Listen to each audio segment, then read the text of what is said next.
Breaking news చూస్తున్నాం. CWC సమావేశాలు రెండో రోజు కొనసాగుతున్నాయి. పీసీసీ అధ్యక్షులు, సీఎల్పీ నేతలు, సిపిపి నేతలు, రాష్ట్ర నాయకులు ఈ సమావేశాల్లో పాల్గొన్నారు. రానున్న 5 రాష్ట్రాల అసెంబ్లీ ఎన్నికలపై చర్చిస్తున్నారు. భారత్ జోడో హాల్లో సమావేశమై ఎన్నికల్లో పార్టీ అనుసరించాల్సిన వ్యూహాలపై, పార్లమెంట్ ప్రత్యేక సమావేశాలపై సుదీర్ఘంగా చర్చిస్తున్నారు.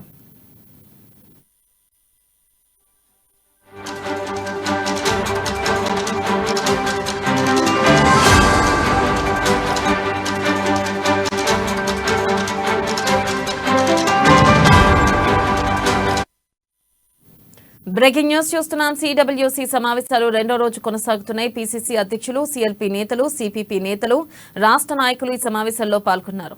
రానున్న 5 రాష్ట్రాల అసెంబ్లీ ఎన్నికలపై చర్చిస్తున్నారు. భారత్ జోడో హాల్లో సమావేశమై ఎన్నికల్లో పార్టీలో అనుసరించాల్సిన వ్యూహాలపై, పార్లమెంట్ ప్రత్యేక సమావేశాలపై సుదీర్ఘంగా చర్చిస్తున్నారు. దీనిపై మరింత సమాచారాన్ని మా ప్రతినిధి హరీష్ లైట్ ద్వారా అందిస్తారు. హరీష్,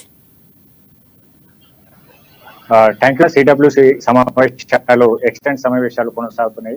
రెండో రోజు అయితే సిఎల్పి నేతలు, పిసిసిలు, కాంగ్రెస్ పార్టీ అధికారంలో ఉన్న ముఖ్యమంత్రులతో పాటు 295 మంది మెంబర్స్ అంతా కూడా ఈ సిడబ్ల్యూసీ సమావేశంలో చర్చలు జరుపుతున్నారు. ప్రధానంగా నిన్న సంబంధించి కూడా బీజేపీ ఏదైతే అనుసరిస్తున్న వ్యతిరేక విధానాలు కావచ్చు, అలాగే మణిపూర్ అల్లర్ల సంబంధించి అనేక అంశాలు కావచ్చు, అదే అదాని మోడీ సత్సంబంధాలకు సంబంధించి రాహుల్ గాంధీ లేవనెత్తిన అంశాలపైన కూడా బీజేపీ కక్ష సాధింపు చర్యల్లో భాగంగానే ఇలాంటి అనర్హతల వేటు వేస్తుందని దేశంలో ఏదైతే ద్రవ్యోల్బణం కావచ్చు, నిరుద్యోగ సమస్యలు బీజేపీ అధికారంలోకి వచ్చిన తర్వాత కూడా తీవ్ర స్థాయిలో పెరుగుతున్న నేపథ్యంలో అన్ని అంశాలపైన నిన్న తీర్మానాలు చేయడం జరిగింది. ప్రధానంగా ఈ రోజు రెండో రోజు ప్రధానంగా ఏదైతే వచ్చే అసెంబ్లీ ఎన్నికలు కావచ్చు, 5 రాష్ట్రాల ఎన్నికలు కావచ్చు, లోక్సభ ఎన్నికలు, అలాగే భారత్ జోడో యాత్ర, ఇప్పటికే రాహుల్ గాంధీ భారత్ జోడో యాత్ర చేపట్టారు. సుదీర్ఘ కిలోమీటర్లు కూడా చేపట్టడం జరిగింది. ప్రధానంగా కశ్మీర్ నుంచి కన్యాకుమారి వరకు భారత్ జోడో యాత్ర చేపట్టడం జరిగింది. అనేక అంశాలు కూడా భారత్ జోడో యాత్ర కూడా ఆయా రాష్ట్రాలకు సంబంధించి సమస్యలు కావచ్చు, ఆయా ఇక్కడ హైదరాబాద్ కి సంబంధించి కావచ్చు, తెలంగాణకు సంబంధించి కూడా అందరితో ఆయన ఏకమవుతూ వచ్చారు. మహిళా సమస్యలు కావచ్చు, నిరుద్యోగ సమస్యలు కావచ్చు, దేశంలో ఆర్థిక పరిస్థితుల పైన కూడా అనేక అంశాల పైన కూడా ఈ భారత్ జోడో యాత్రలో రాహుల్ గాంధీ తెలుసుకోవడం జరిగింది. ప్రధానంగా మళ్ళా ఏదైతే రెండో భారత్ జోడో యాత్ర కూడా ప్రారంభించడం జరుగుతుంది. గుజరాత్ నుంచి పాదయాత్ర ప్రారంభం ఉన్నట్టుగా కూడా తెలుస్తున్న నేపథ్యంలో ఆ పాదయాత్రకు సంబంధించిన రూట్ మ్యాప్ కావచ్చు, షెడ్యూల్ కి సంబంధించిన షెడ్యూల్ అనేక అంశాలపైన ఈ రోజు ఏదైతే రెండో రోజు సిడబ్ల్యూసీ సమావేశంలో చర్చలు జరుగుతున్నాయి. ప్రధానంగా వచ్చే ఎన్నికలు కావచ్చు, 5 రాష్ట్రాల్లో ఎన్నికలు ఉన్నాయి. కాంగ్రెస్ పార్టీ ఏ విధంగా ముందుకెళ్ళాలి, ఆయా రాష్ట్రాల్లో ఏ వ్యూహాలను అనుసరిస్తే ఖచ్చితంగా అధికారంలోకి వస్తాం దానిపైన కూడా ఈ రెండో రోజు సమావేశాల్లో చర్చలు జరుపుతున్నారు. ప్రధానంగా అసెంబ్లీ ఏదైతే తెలంగాణలో కూడా ఎన్నికలు ఉన్న నేపథ్యంలో కూడా ఇక్కడ సంబంధించిన అంశాలు కావచ్చు, అక్కడ ఏదైతే మిగతా 4 రాష్ట్రాలకు సంబంధించిన అక్కడ రాజకీయ పరిస్థితులు కావచ్చు, ఆయా అక్కడ సంబంధించిన రాష్ట్రాలకు సంబంధించిన ఆర్థిక స్థితిగతులు అనుసరించి అక్కడ ఏ విధమైన పథకాలు తీసుకురావాలి, ఏ విధమైన హామీలు ఇవ్వాలన్న పైన కూడా ఈ రోజు చర్చలు జరుగుతున్నాయి. ఈ నిర్ణయాత్మక కమిటీ కాబట్టి ఈ కమిటీలో చర్చలు జరిపిన తర్వాత తీర్మానాలు చేసిన దేశవ్యాప్తంగా అన్ని రాష్ట్రాలకు కాంగ్రెస్ పార్టీ అనుసరిస్తుంది. ప్రధానంగా నిన్న రోజు కూడా సమావేశంలో తీర్మానాలు చేశారు. ఈ రోజు సిఎల్పీలు కావచ్చు, పిసిసిలు, అలాగే కాంగ్రెస్ నేతలు 250 మంది పైగా నేతలు ఈ రోజు ఈ సమావేశంలో పాల్గొంటున్నారు. తర్వాత మధ్యాహ్నం ఈ సమావేశాల అనంతరం కూడా అయితే తుక్కులోని విజయభేరి సభకు నేతలంతా అక్కడ చేరుకుంటారు. సభ వేదిక కూడా ఏదైతే తెలంగాణ రాష్ట్రానికి సంబంధించి 6 హామీలను కూడా ఇవ్వడం జరుగుతుంది. సోనియా గాంధీ కూడా ఈ 6 హామీలను ప్రకటించడం నేపథ్యం ఉన్నది.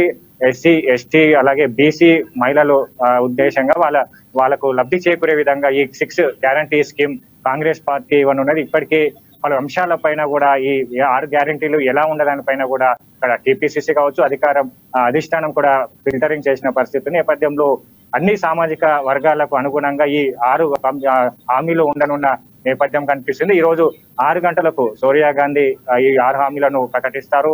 అనంతరం రేపటి నుంచి కూడా ఈ 6 హామీలను 119 నియోజకవర్గాలకు సంబంధించి కూడా ఇక్కడ కాంగ్రెస్ నేతలు కావచ్చు, అయితే అన్ని రాష్ట్రాల నుంచి వచ్చిన కాంగ్రెస్ నేతలు ఉన్నారు, పిసిసిలు, సిఎల్పీలు, వాళ్ళంతా ఒక్కో నియోజకవర్గానికి చేరుకుంటారు. ఆ నియోజకవర్గానికి సంబంధించి ఈ 6 స్కీములకు సంబంధించి ప్రజలకు వివరించున్నారు. ఇంటింటికి కాంగ్రెస్ పార్టీకి సంబంధించిన 6 గ్యారంటీ స్కీమ్ కావచ్చు, కాంగ్రెస్ పార్టీ అధికారంలోకి వస్తే ఏ విధంగా పథకాలు ఉంటాయి, ఇప్పటికే బీఆర్ఎస్ ఇక్కడ బీజేపీ ప్రభుత్వాలు అనుసరిస్తున్న విధానాలు కావచ్చు, వాళ్ళు ఏదైతే ఎన్నికల ముందు ఇచ్చిన హామీలు కావచ్చు, మేనిఫెస్టోలు అమలు తీరులో కూడా అంత ప్రజా వ్యతిరేక విధానం నడుస్తున్నాయి.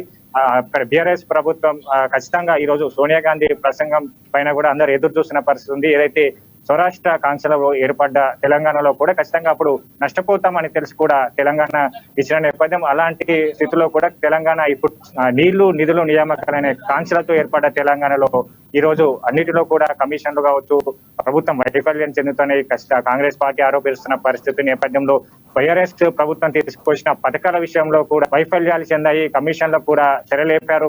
స్వయంగా సీఎం కేసీఆర్ చెప్పిన పరిస్థితి ఉంది. ఏదైతే దళిత బంధులో కూడా 30% కమిషన్ అనే నేపథ్యం కూడా కనిపించింది. కాళేశ్వరం ప్రాజెక్టు పేరుతో కూడా కమిషన్లు జరిగాయని కాంగ్రెస్ పార్టీ ఇప్పటికే ఛార్జ్ షీట్లు కూడా వేసిన నేపథ్యంలో ఈ అన్ని అంశాలు తెలంగాణ వస్తే ఇక్కడ రాష్ట్ర ప్రజలకు ఏ స్థితిగతులు ఉంటాయి, కాంగ్రెస్ రాష్ట్రాలు సంబంధించిన ఖచ్చితంగా ఆంక్షలను దృష్టిలో పెట్టుకొని అప్పుడు సోనియా గాంధీ తెలంగాణ ఇచ్చారు. ఈ నేపథ్యంలో ఈ రోజు ఇప్పుడున్న పరిస్థితులు అప్పుడు రాష్ట్రానికి సిద్ధించడానికి గల కారణాలు ఇవ్వడానికి గల నష్టపోతామని తెలిసి కూడా ప్రత్యేక రాష్ట్రాన్ని ఇచ్చిన నేపథ్యం ఇవన్నిటిని ప్రజల్లో వివరించే విధంగా ఈ రోజు సోనియా గాంధీ ప్రసంగం ఉండబోతున్నట్టుగా తెలుస్తుంది. కాంగ్రెస్ పార్టీ అధికారంలోకి వస్తే ఏం చేయగలుగుతుంది, ఇప్పుడు ప్రత్యేక రాష్ట్రాలు ఇచ్చిన పార్టీ తర్వాత అధికారం చేపడితే ఏ విధమైన ఇక్కడ రాష్ట్ర ప్రజలకు మేలు జరగబోతుంది, అలాంటి పథకాలు ఎలా ఉండబోతున్నాయి పైన ఈ రోజు ఏదైతే తెలంగాణ విలీన దినోత్సవం జరుపుకుంటున్నారో ఈ నేపథ్యంలో కూడా ఈ రోజు నుంచి సోనియా గాంధీ ఇక్కడ ఎన్నికల శంఖారావం మోగించనున్నారు. ప్రధానంగా బీఆర్ఎస్ ప్రభుత్వాన్ని గద్దెదించడానికి టార్గెట్ గా ఇప్పుడు కాంగ్రెస్ వ్యూహాలు రచిస్తుంది. దాంతో భాగంగా ఇక్కడ సోనియా గాంధీ కావచ్చు, మిగతా రాహుల్ గాంధీ ప్రసంగంలో కూడా ఇలాంటి ఉంటాయన్నట్టుగా తెలుస్తుంది. Right Harish, thank you.